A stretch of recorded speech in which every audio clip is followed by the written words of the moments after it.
This is KCCK's Culture Crawl. I'm Dennis Green, and my guests today are from the upcoming Iowa City Community Theater production of The Diary of Anne Frank. Kelly Garrett is here as the stage manager. Kelly, welcome. Thank you. And Rachel Howell, who is directing the show with us as well. Rachel, welcome. Thanks for having us. Nice to have you both here today. So the play is Diary of Anne Frank and opens, those watching the video can see me crane my neck around so that I can see, opens the 21st. It does. And runs for a couple of weekends. So Rachel, tell me about how you came to be the director of this show. I mean, obviously, probably the committee picked the season, so you probably came in later, but... Actually, I pitched the show. Oh, did you? I pitched something that is kind of unique about Iowa City Community Theater is that directors can pitch their passion projects. Whether they're selected or not is, who knows what the committee decides. But this has been kind of a passion project for me for a few years. And I pitched this to them in November of 2015. So it was kind of before, I think, the overall American vibe shifted. And now that it has, it kind of became much more important than I initially imagined that it could be. So back in 2015, you said before, as you said, the conversation shifted. What was it about this play that made it your passion project? Well, I mean, I'm Jewish. I'm not a very good Jew, but but I am.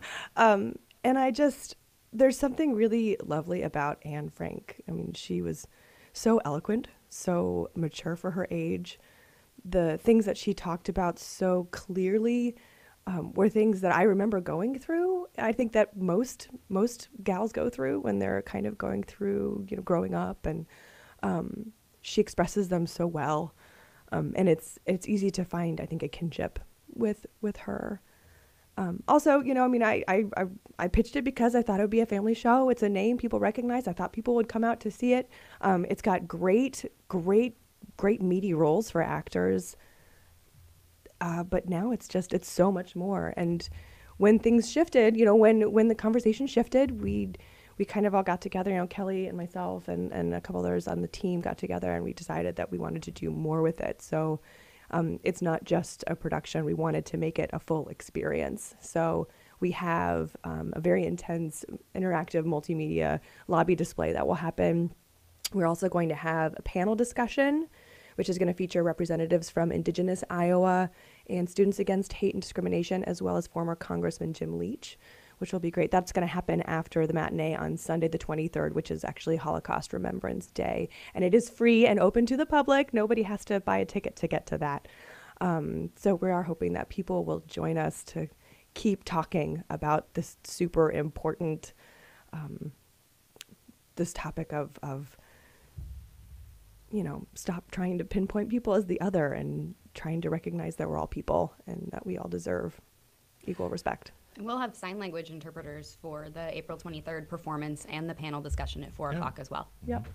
Tell me about about putting the show together from a nuts and bolts point of view. This is it's a show that's staged a lot with theaters big and small, from high school all the way to professional productions. Have either of you been involved in this with this play before? Been in it? No. Staged? No. Okay, so first time. But you were obviously familiar with the material. Yeah, I mean, I'd seen the movie. The movie is great. The 63 movie, 60, somewhere in the 60s it happened, and it was beautiful. So I'd seen that, and of course I'm familiar with the story growing up, but no, I never really experienced the play outside of reading this version. And this is a newer adaptation by Wendy Kesselman. So this kind of came out in the mid-90s on Broadway, and that's the version that we're using. It's beautiful.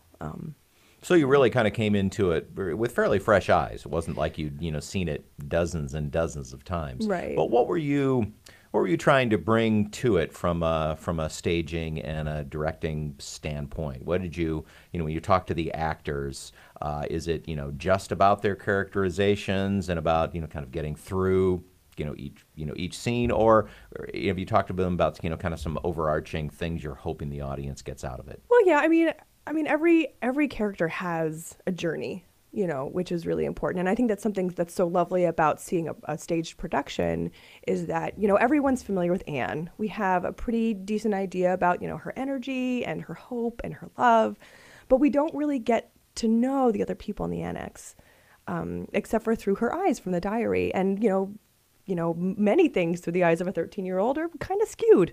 And so it was really a really great experience to kind of work with the other actors too, and exploring how to make these people three-dimensional, make them real and filled.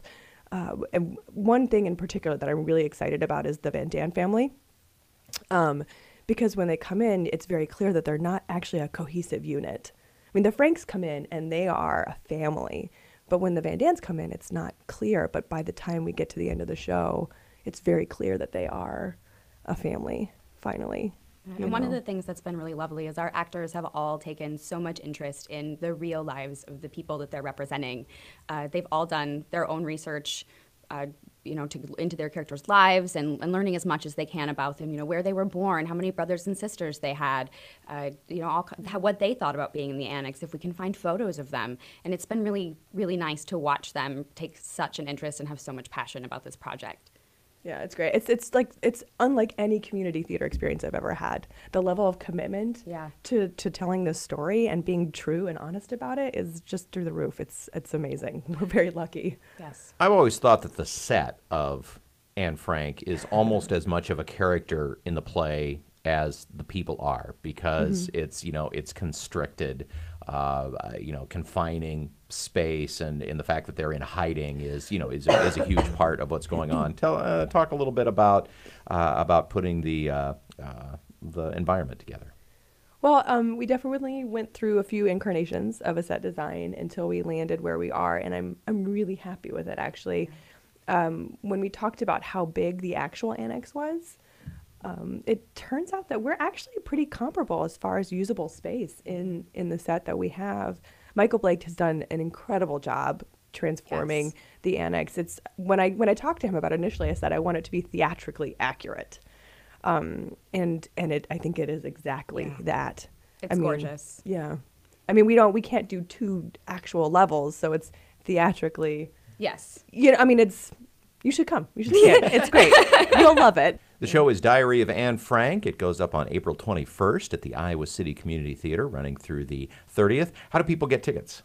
Well, they can call the box office. It's 319-338-0443, or they can go to the website, www.iowacity.communitytheater, that's theater with an RE.com, and then just go to the show page, go buy tickets, and then you can do all of that online.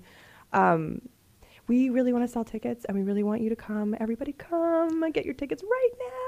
Yes, and remember, the April 23rd matinee has American Sign Language interpreters.